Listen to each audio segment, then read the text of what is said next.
Oke teman-teman, bersama saya Muhammad Khoir dan di sebelah saya sudah kedatangan guest star, yaitu seorang komika dari komunitas Stand Up Indo Jogja. Ya, bisa kenal dulu Mas. Oh iya, Subang. Suban. Ya, Suban ini dari mana asalnya Mas? Saya dari Ternate. Ternate, tapi tergabung di Stand Up Indo Jogja. Oh iya benar, Stand Up Indo Jogja.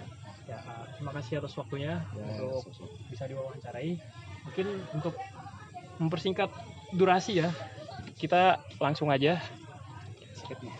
Pertanyaan pertama nih, kenapa memilih menjadi komika, dan ada nggak sosok yang menginspirasi Mas untuk menjadi komika? Untuk sosok sendiri, saya terinspirasi dari Bang Mamat Al-Katiri. Ya, soalnya apa ya, Mamat Al-Katiri ini menurut saya bagus banget gitu. Dia apa ya? Soalnya dia adalah orang timur yang menurutku stand up-nya bagus. Ya. Jadi Kenapa memilih jadi komika? Saya memilih jadi komika karena saya pas nonton mereka tuh saya lihatnya kayak ini keren banget nih, orang di atas panggung ngomong sendiri tapi lucu ya, dan itu apa ya, membuat saya tertarik untuk menjadi seorang komika. Oke. Nah, apa yang udah Mas lakuin untuk menjadi seperti Mamat Al-Katiri? Nah, untuk hal yang saya lakuin untuk jadi seperti mereka, yang pertama saya gabung komunitas stand up Indo Jogja. Kemudian di situ saya belajar banyak ilmu tentang stand up komedi gitu. Jadi saya banyak belajar menulis materi yang lucu dan coba open mic di berbagai panggung. Misalnya saya ke stand up Indo Magelang buat open mic, coba materi lucu apa enggak. Terus saya ke stand up Indo Salatiga kayak gitu, sama mencoba ini, saya sering diajak juga ngejob stand up sama ya ngejob. Berarti udah banyak experience lah ya. Ya alhamdulillah ya. Udah pernah ketemu sama Mamat atau Untuk ketemu abang-abang alhamdulillah udah banyak Yono Bakri udah kemarin show-nya So You Know, kalau abang tahu. So You Know. Nah pas ketemu itu Mas Suban ini apa, minta saran atau apa gitu? Kalau sampai titik itu belum ya, tapi saya cuman ketemu ngobrol-ngobrol biasa aja. Sharing biasa aja. Oke. Nah, untuk tampil di atas panggung nih, sebelum tampil di atas panggung itu apa sih yang Mas Suban persiapkan gitu biar untuk mengatasi grogi? Ya mungkin. Kalau misalnya kita di stand up sendiri itu tuh kayak apa ya? Ada istilahnya ngebadanin materi. Jadi selesai kita tulis materi, kita ngebadanin materi kayak latihan apa ya? Gimana raut wajah kita, gerakan tangan kita atau emosi kita tuh kita kontrolnya kayak gimana tuh kita harus belajar gitu. Itu namanya ngebadanin materi. Jadi kalau misalnya kita sebelum naik panggung, kita harus ngebadanin materi supaya di atas panggung kita nggak ngeblank, nggak lupa. Soalnya banyak banget tuh komika yang misalnya pas baru naik panggung tiba-tiba berapa menit kemudian lupa, ngeblank, demen panggung, soalnya rame gitu. Kalau kayak gitu tuh apa, di kamar sendirian atau di depan kaca? Iya benar, di depan kaca kalau saya, supaya saya bisa lihat ekspresi saya sendiri, supaya lebih dapat emosinya lah. Nah yang dirasakan pertama kali saat stand up pertama kali banget, nah pas misalkan grogi nih, nah itu apa yang dilakuin ketika di atas panggung? Saya sebenarnya awalnya kata abang-abang, kalau misalnya kita pertama kali stand up itu peluang lucunya adalah 1%. Jadi dari 100% peluang kita lucu cuma 1%. Jadi awal saya stand up itu alhamdulillahnya lucu. Jadi itulah yang push mental saya sampai saya sepede ini. Jadi saya pas pertama kali stand up saya langsung lucu, dan dari situ saya belajar bahwa wah saya lucu nih. Jadi mental saya terbangun. Semakin termotivasi lagi. Benar, termotivasi buat materi yang lebih lucu lagi. Ada nggak kayak ciri khas dari Mas Suban ini, kayak misalkan Coki Anwar? Ya benar. Nah dia kan ciri khasnya tuh kayak cowok banget, maskulin gitu. Ya. Nah, kalau Mas Suban ada nggak ciri khas? Kalau aku sendiri untuk saat ini saya apa ya, persona saya cuman menjadi orang timur aja. Maksudnya pandangan saya sebagai orang timur ke tanah rantau itu gimana.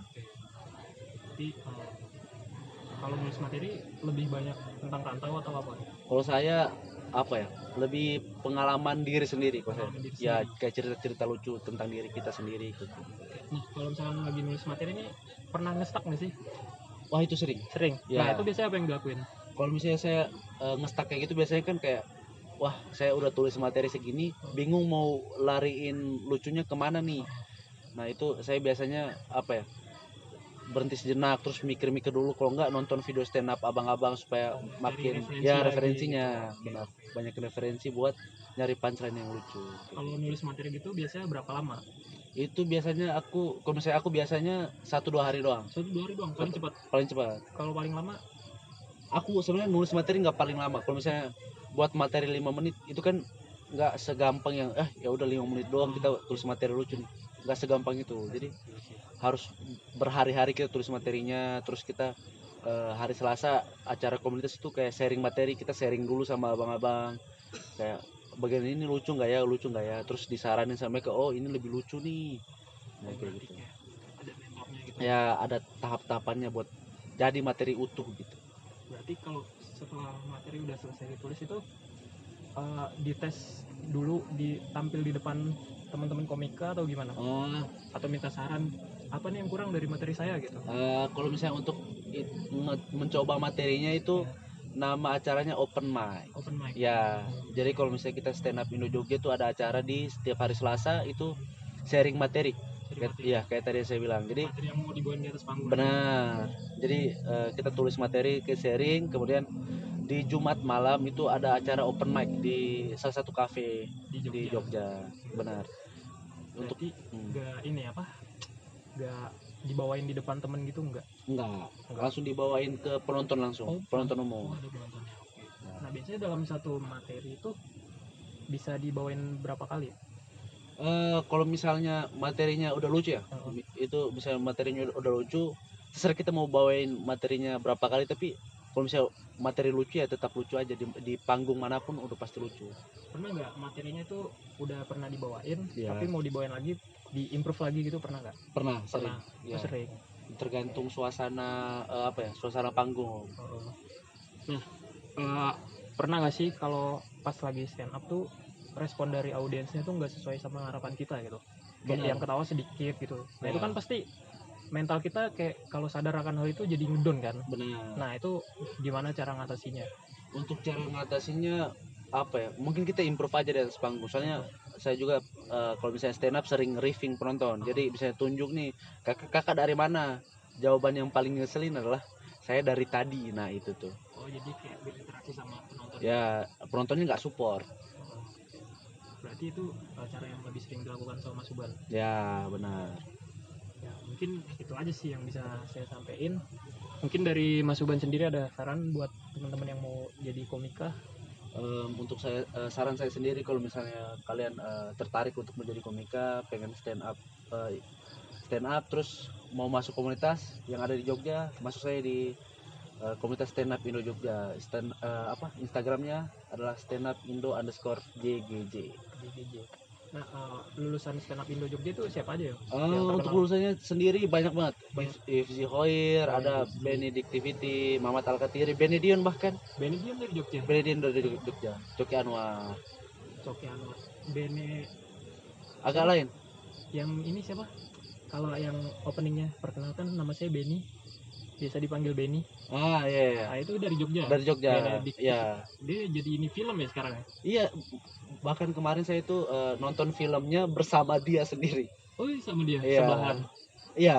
Anak komunitas Jogja soalnya. Oke. Mungkin ya itu aja sih video wawancara ini. Terima kasih buat Mas Uban atas waktunya. Semoga bisa menjadi komika seperti Mamat Alkatiri, dan juga semoga bisa terus menghibur untuk teman-teman semua. Sekian, wassalamualaikum warahmatullahi wabarakatuh.